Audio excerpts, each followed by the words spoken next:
Hi, this is Gene, and welcome to the channel. This is Wallbanger Reactions, and here we ask one question: do they write them and sing them like they used to?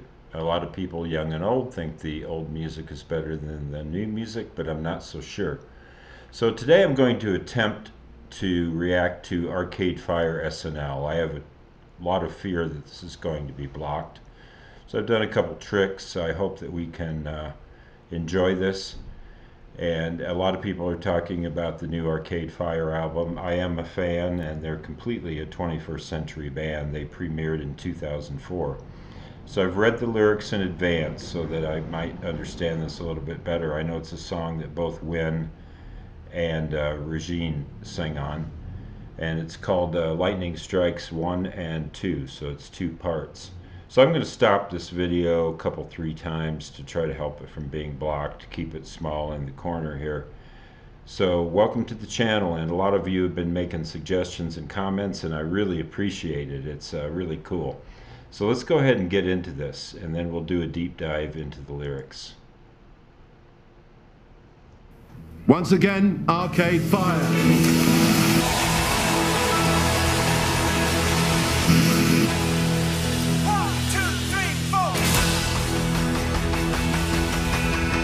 Accordion. See that accordion?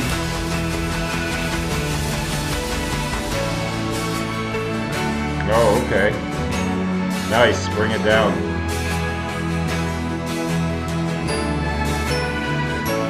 Xylophone. For the place and playing tonight on a broken radio. Thought we reached the mountaintop, but now we just feel so low. The sky is breaking open. We keep hoping. Big kick drum on that. See a glow. Lightning light our way till the black sky turns back to indigo.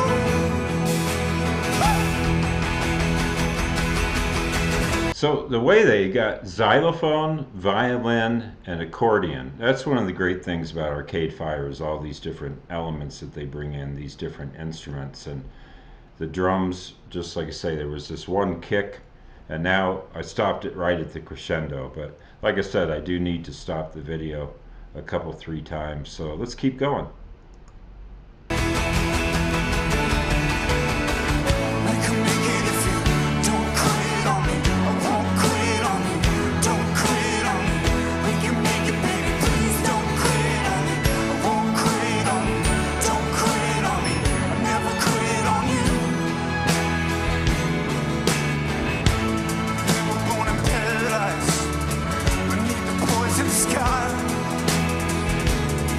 So I count at least 8 people.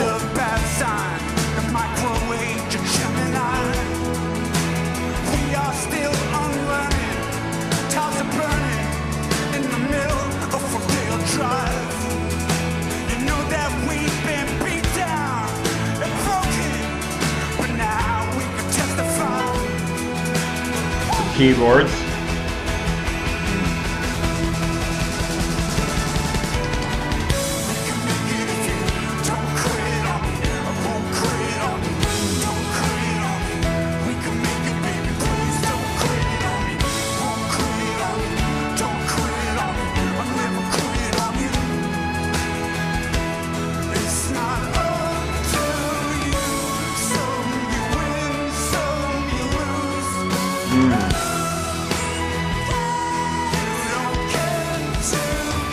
Nice background vocals. I love the rhythm section. Bass and drum, beautiful. Wow.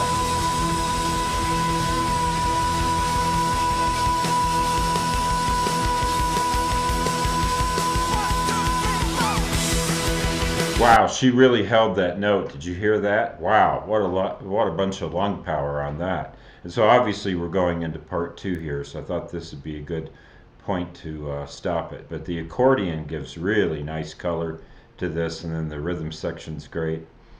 So a lot going on here, and the xylophone, just a little bit of color. So the accordion kind of gives it a, what I call a bed. and then the xylophone just touches of color. So it's very nice so far. And like I say, I've read the lyrics in advance, and I have some things to say about that. So let's keep going.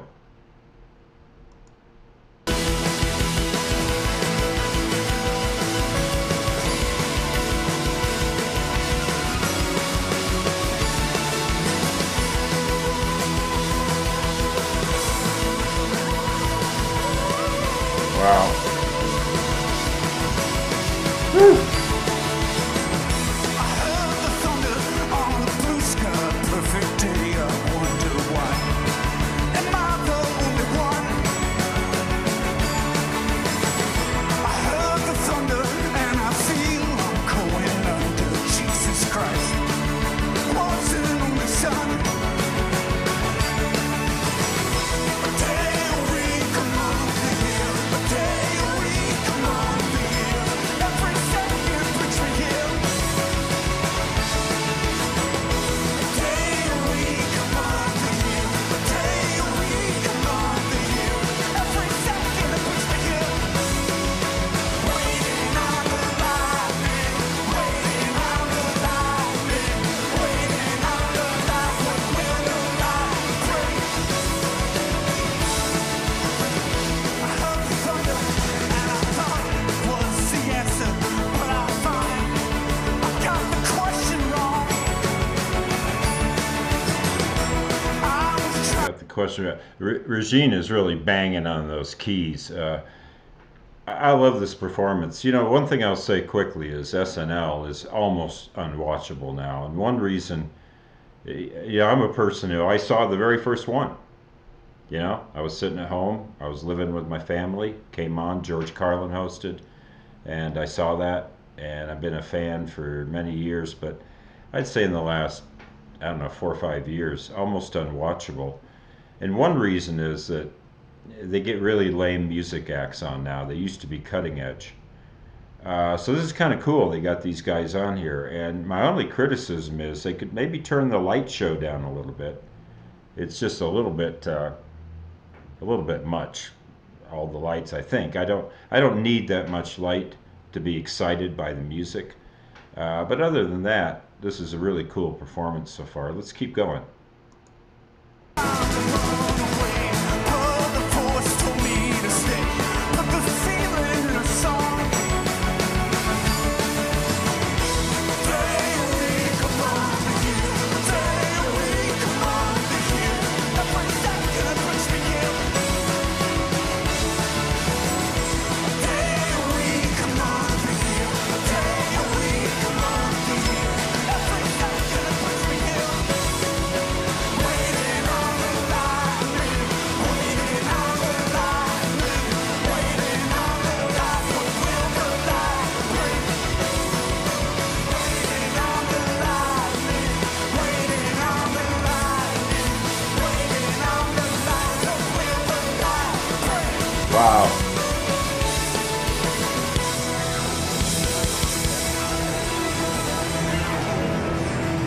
Women's right their tunes forever and ever and ever, amen.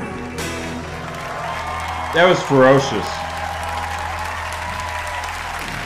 Just Thank you. we love really you. ferocious. You could tell. All right.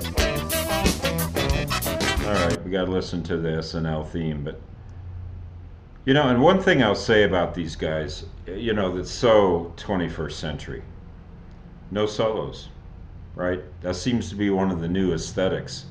So you think about, I don't know, especially maybe early mid 70s rock.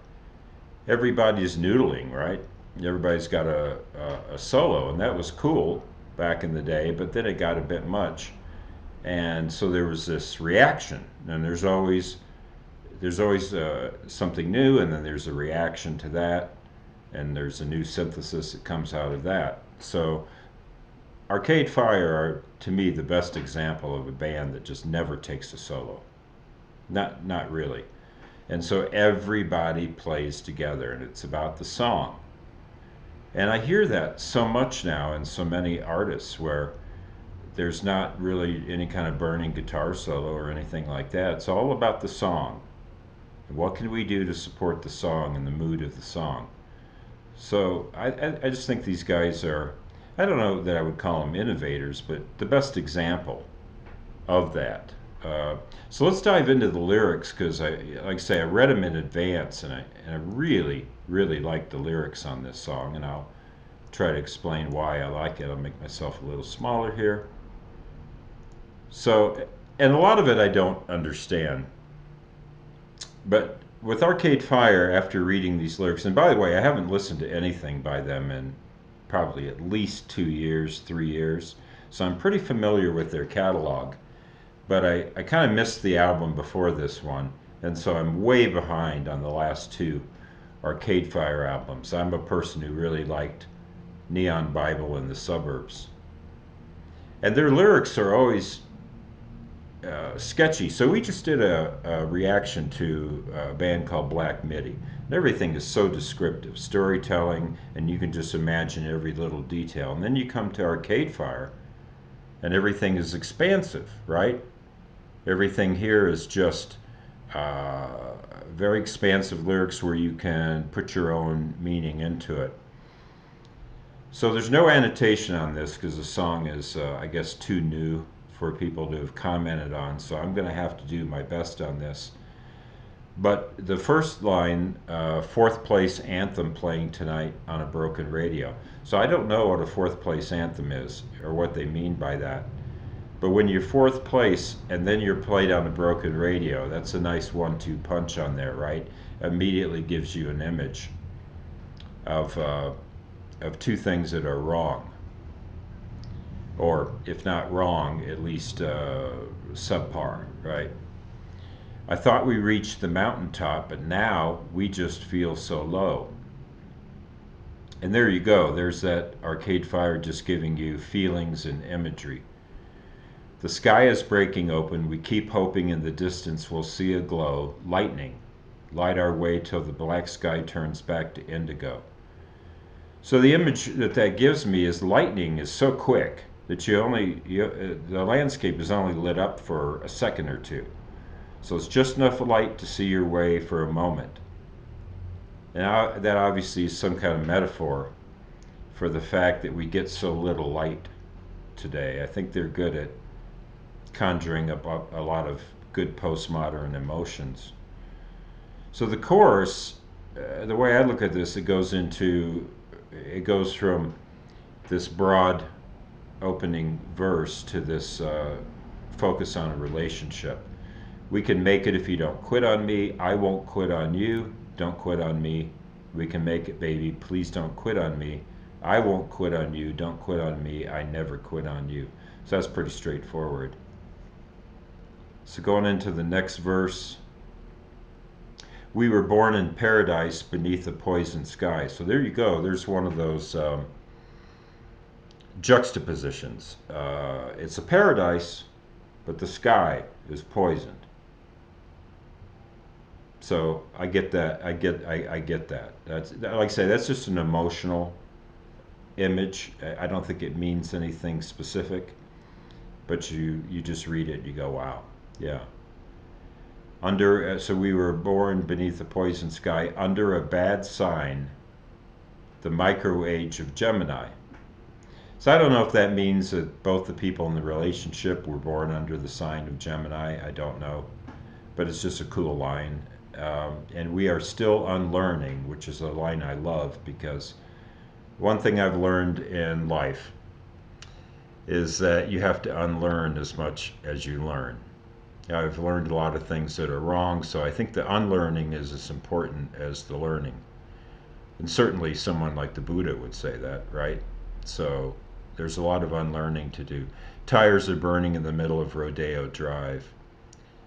And I think he means people peeling out in cars. I don't think he means there's a pyre of tires, you know, a bunch of tires on fire like in a junkyard, but I'm not sure. And Rodeo Drive is obviously a reference to Los Angeles, and this is a Canadian band, so not sure why they're singing about Los Angeles, but that's fine. You know that we've been beat down and broken, but now we can testify. So, okay, so we can tell you about our brokenness. And then they repeat the chorus. And then the outro where Regine and Wynn sing together, it's not up to you. Some you win, some you lose. When the lightning comes. You don't get to choose. That's a interesting line. It kind of echoes fatalism or everything's rigged. Some you win, some you lose when the lightning comes. 1, 2, 3, 4. And that's just counting off the next song. So that's pretty dark. I think that's pretty dark. You don't get to choose. So I'm not sure if you guys feel that way. So then in the lightning too, this is kind of interesting. I heard the thunder on the blue sky perfect day. So again, there's a juxtaposition, the thunder, but the sky is blue, but there's thunder. So how can that be, right? You expect a dark, overcast sky. And then what I like too is he says, I heard the thunder. Now in the first song, it was all about lightning, which is visual. And we've talked about this on 2 other videos before, where you mix the different senses. So he goes from talking about light to now talking about sound. So I think that's an interesting switch up in the second song. So I heard the thunder on the blue sky perfect day. I wonder why am I the only one? So I take that to mean, am I the only one that heard the thunder? Okay. I heard the thunder and I feel I'm going under. Jesus Christ was an only son. Okay, Jesus Christ was an only son. I've heard that line before. And I'm not sure what he means. I think he's just trying to evoke some feelings and imagery here. Then in the pre-chorus that Wynn and Regine sang together, and this was a really great part of the video. A day, a week, a month, a year. A day, a week, a month, a year. Every second brings me here. So every second brings me here is like that thing you hear people say where I don't regret my life because everything I've done brought me to this moment. So it kind of conjures up that. But he says it right after a day, a week, a month, a year, and then he talks about a second, right? So that's a cool juxtaposition. A day, a week, a month, a year, a day, a week, a month, a year. Every second brings me here. Chorus, waiting on the lightning, waiting on the lightning, waiting on the light. What will the light bring? We don't know. I heard the thunder and I thought it was the answer. But I find I got the question wrong. So to me, this ties back to the thing about the unlearning, right? I got the question wrong, unlearning. To me, that's great because he's making a reference to an earlier part of the song. I was trying to run away, but a voice told me to stay and put the feeling in a song. Now, was he trying to run away from the relationship? I'm not sure about that. And a voice told me to stay? So is he just talking about his conscience, or is he talking about, you know, tinfoil kind of voice, right? So I don't know. I mean, I think you can put whatever meaning you want into this. Yeah, so put a voice told me to stay and put the feeling in a song. So I don't know if this is autobiographical or not. And then they repeat the bit about the different time periods. So, you know, I really like lyrics like this. I like lyrics where I can listen to the song again in the future and get a whole different meaning out of it. Right? It's not a fixed meaning that it will always mean this for all eternity. It means this today, and next week might mean something new to me. So thanks for joining us on the channel. I do like Arcade Fire, and I think this thing where they don't solo and they all play together is very modern, very 21st century. You know, I grew up in a time period where everybody took a solo, right? I mean, think about these long extended solos by someone like Jerry Garcia. Oh my God. Nice, but a bit much. So to me, these guys really speak to what we're trying to do. And when you try to compare today's music to the previous century, it's nice when you have a song like this where you can say, okay, this is definitely 21st century music. So I like this a lot. I'm going to give it an A+. I think, you I confess I'm a fan. And one thing about Arcade Fire is because they're really popular, any band that's popular gets blowback, right? You think about a band like Coldplay. A lot of Coldplay haters now, right? But maybe not during their first album. But then as they grew and they got bigger, the haters started to come out. And I know there's haters of Arcade Fire, but I say being cool is liking what you like. And it doesn't matter if the artist is large or small. If they have 1,000 followers on Spotify or 10 million or 20 million followers on Spotify, I don't think it matters. What's cool is what you like. And so there are people that are very popular that I like, not many, but I will confess to really enjoying a song that Adele dropped last year. I thought it was great.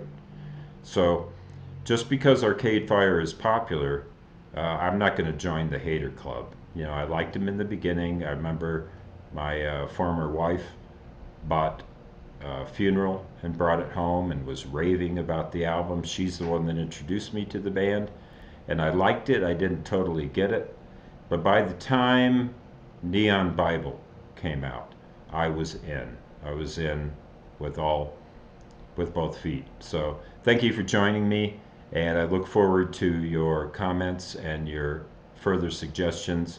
If you like what we're doing here, hit the like or subscribe button. And as we say in Mexico, buen dia.